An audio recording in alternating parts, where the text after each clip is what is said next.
மல்லி 2 ரூபாய் உன் குந்தலேறி உதிரும் பூ கோடி ரூபாய் பஞ்சு மிட்டாய் 5 ரூபாய் நீ பாதி தின்று தந்ததால் லட்ச ரூபாய்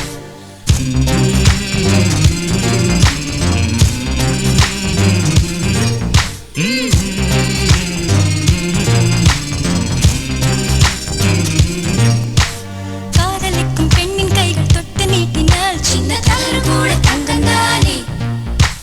காதலிக்கும் பெண்ணின் வண்ண கண்ணம் ரெண்டிலே மீண்டும் பருவம் கூட பவழம் தானே சிந்தும் வேர்வை